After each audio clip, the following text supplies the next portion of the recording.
Let's talk about Lisa Nandy. She's the Culture Secretary. You might call her, at the moment, Cabinet persona non grata. Apparently, other ministers, other Cabinet Secretaries, have accused her of being a bit lazy. Told her that they say that she only puts in 2 or 3 days a week.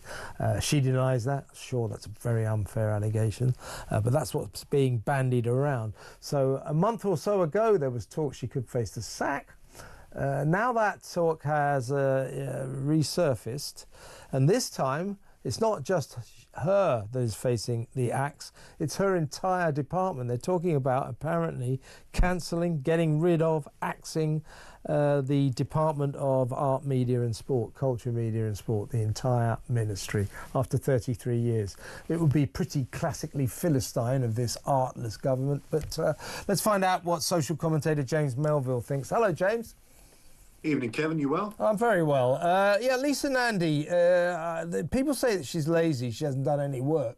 Now, I wouldn't know about that, and I'm sure she denies it. They say she only puts in a couple of days a week, maybe 3 at best. Now, I'm sure, again, she probably denies that. But my question would be, what is it that she does do? What does she do? What does the Culture Secretary actually do? I can't see any evidence at all of her doing anything.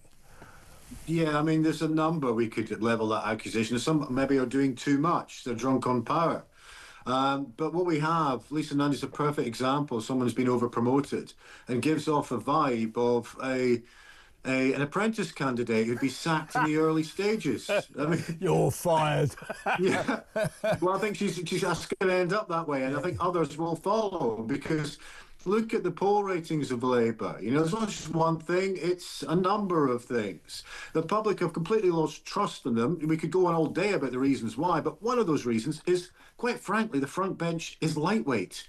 I mean, yes. Look at them all. I mean, Miliband, you know, Angela Rayner, David Lammy, Lisa Nandy. I mean, we need better than this. But then, you know, the last government were the same as well. I mean, maybe I'm getting old here, but I remember politicians, whether you agreed with them or not, back in the 80s and 90s, who actually stood for something. They were intellectually sound and they were masters of their brief. Now we have a bunch of politicians who look like they're, quite frankly, on a reality TV show. There's a second point regarding that department. I think there is a need for that, because I think a crucial part of our cultural identity and moving forward is things like art and culture. Yeah. I would, however, separate sport out. I think sport should go into a separate department, but it's about sport, lifestyle, fitness, nutrition, and so on.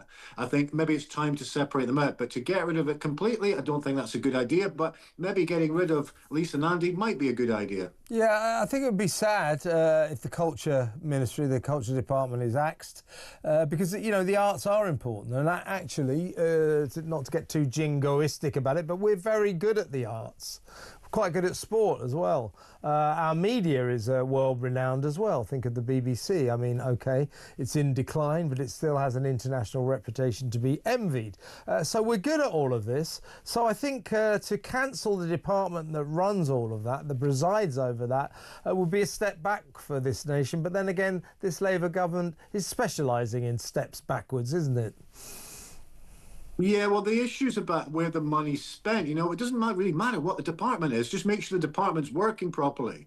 You know, I've said this before. It's time to have a UK version of Doge, because, you know, there's so much wastage. And the government came in, and yet another broken promise was about to clean up all this mess of misspend, you know, and spaffing away taxpayers' money on, you know, all kinds of egotistical vanity projects and sunken cost fallacies. And there's a lot of that around. It's not just, you know, at government level, filters all the way down to local government level as well. Ultimately, we, the taxpayer, we want return of our investment. We want return on investment in 2 ways. We want our money to be spent in the right way that help us. But second, we want politicians at all levels who are good at their job and making the right decisions. And we've not even had a year of this Labour government. I mean, I cannot remember a time, and we've got a lot of, you know, other opportunities in terms of to discuss previous governments and their failings, but I can't remember any time where a government has been as unpopular so quickly. And the poll ratings show that. And part of that reason is because we've got a bunch of lightweights on our front bench who seem more intent on getting drunk on power rather than actually genuinely fulfilling the pledges which they've now broken in their manifesto. Absolutely, and Lisa Nandy exemplifies the weakness of these untalented front benchers. This is the Culture Secretary, in case you hadn't noticed, a woman. And a socialist, a left-leaning person who believes in human rights, who very much opposes violence against women, who backed the International Olympic Committee's decision to allow blokes, biological men, to beat the hell out of women in the boxing ring in the Olympics. She backs the IOC's decision to allow men to continue to compete against women. She said, oh, it's up to them. They should make the decision sport by sport. I'd like more of a principled stand from our Culture Secretary. I'd also like her to have done something by now about the extraordinary descent into anti-Semitic bias at the BBC. She's in charge of that. Not a word have we heard from her about what's going on at the Beeb. This anti-Israel rhetoric that has consumed its newsroom to a disgusting extent. That's what I'd like to see a bit of from our Culture Secretary, that sort of thing. But what have we seen from her? Absolutely nothing. It's just nothing at all. I mean, you know, they are doing a lot of things. It's like a hollow Easter egg. You know, you crack it and there's nothing there. There's not even a bag of sweeties. There's nothing. And so you've got government who are doing things, but they're doing the wrong things. And you've also got government that seems, this government, wrapped up in wokery. Now, there is a zeitgeist that is, you know, kind of almost like the Overton window has changed here. And I think Nigel Farage is tapping into that. I think people are sick of this sort of nonsense. And what they want is actually governments with a bit more common sense and, more importantly, understanding the mood and the concerns of the people. And I think whether you like them or loathe them, Farage is really tapping into that. And this Labour government are heading in the wrong direction. They're going down darkened alleyways of wokeism. Net zero is a perfect example. And they're not standing up in terms of two things. Their core beliefs, whether you agree with them or not, but they're also getting entrapped by a mentality of wokeism that most people in the country are absolutely sick of. I think there's a multitude of problems with this Labour government, but that is one of them. Yeah. Nandy's a perfect example. Someone's been over-promoted, trapped in wokery, but then she really is. She's a real woke warrior, lost in woke What's she done, though?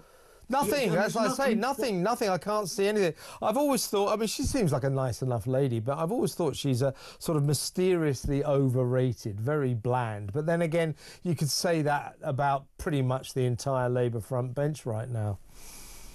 Yeah, completely. I mean, look at Ed Miliband. I mean, he's just a master in terms of crankery. And so you've got Ed Miliband, who is pushing the direction of the country in hideous ways with his net zero claptrap, which most of the country don't actually want.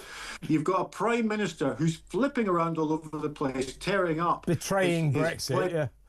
Yeah, I mean, well, but also on immigration, he's pivoted from by the way, a lifelong career. James, I don't know if you were, I've got to go in a second, but if you weren't listening to the show earlier, we're getting reports that the number of migrants that came across the channel today is 820. It's the top number for the year. So that crisis is spiralling out of control, as are so many other crises under this incompetent government. James, I've got to go now, but great to talk to you. Come on again soon for much longer. James Melville there, social commentator.